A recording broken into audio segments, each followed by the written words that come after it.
Hi, last class we did the algorithm for how to construct predictive parsing and how to parse the table by using table driven algorithm. Today you are explain about how to construct this by using an algorithm. You know how to solve the problem and what is the behind algorithm for this. The heading we called as that non-recursive predictive parsing, and it is also called one more name predictive parsing program or table driven predictive parser. In exam you will get for the algorithm and explanation 5 to 7 marks. A non-recursive predictive parser can be built by maintaining a stack explicitly. We are using stack explicitly rather than implicit via recursive call.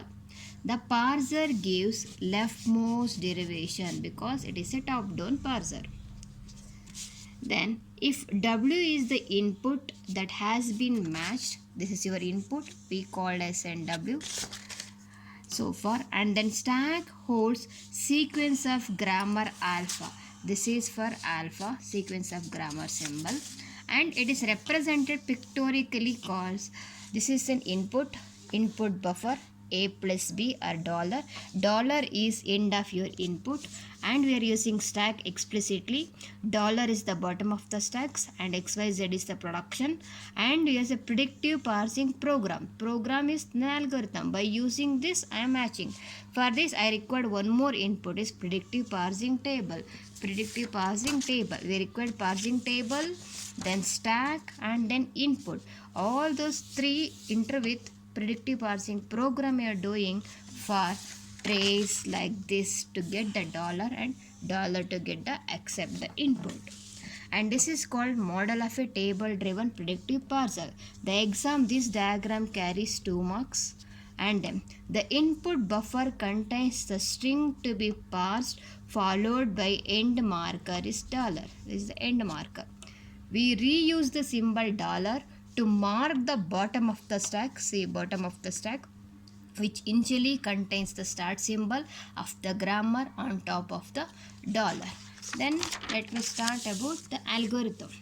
The algorithm is table driven predictive parsing. Then input a string W and a parsing table M for the grammar G. What's an output? If W is an L of G, a leftmost derivation of W, otherwise an error indication. The method. Initially, the parser is in a configuration with W dollar in the input buffer and start symbol S of G on top of the stack above dollar. This is the initial configuration. ID plus ID star ID dollar. This is the first statement, and dollar and above the dollar is the top of the stack. Start symbol S of G, top of the stack. Then let A be the first symbol of W. Assume ID be the first symbol of W. Set X be the top of the stack symbol. Let assume is E. Next, while X not equal to dollar, that meaning is stack is not empty. Okay, see, this is small diagram. Dollar X and input is A and dollar. X is not equal to dollar. Then if X is A, X is top of the stack is A and both are A. If X is A, then what you do? If it is match, pop the stack and advance the input. See the diagram. If ID and ID is match, what you are doing? Pop up from the stack and advance the input pointer to the next symbol. If in case, else if X is a terminal, error. Assume here ID is there, here plus is there, then both are not match, then we are calling an error function. The next, else if M of X and A is an error entry. I am doing the table while doing for E dash and ID. Then what is there? Table is error. This is then called error. Then it is called error function. Otherwise, else if M of X comma A is equal to X derives Y1, Y2, Yk. Assume E derives, what you doing? E derives ID. What is the function E derives ID? E derives ID is E derives T E dash. Output the production E derives T E dash. I am doing this one, the last function. Else if m of x comma a, there is a production. I have a production. E derives id, I have a production. What to do? Output the production. This x derives y1, y2, yk. Pop of the stacks. What you are doing? I am popping e from the stack and pushing t and e dash. See that two things I am doing. Pop of the stack and push yk minus 1 dash dash y1 on the stack with y1 on the top. These two doing when the input pattern is matched for the production. Finally, where these should be repeated, then let x be the top of the stack symbol if it is the stack is not equal to $. In exam, this algorithm carries 5 marks and diagram carries 2 marks. Read carefully for the diagram and algorithm. The next, you know how to fill the predictive parsing. The next is sometime you guys fill the predictive parsing table by using error recovery. Error recovery in predictive parsing. Then how to fill the table by using error recovery.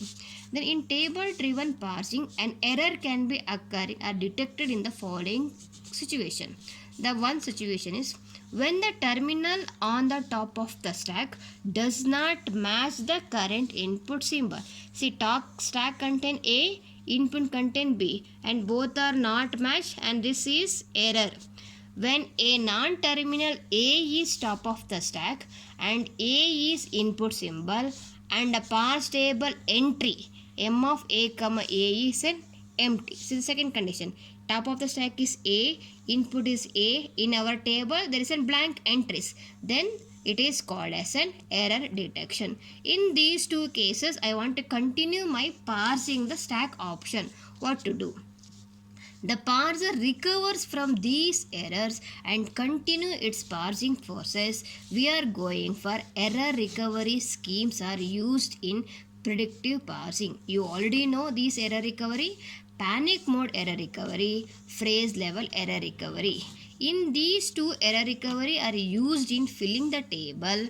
Panic mode error recovery is used synchronizing the token. Phrase level error recovery means blank entry with the pointer to error routines in the table.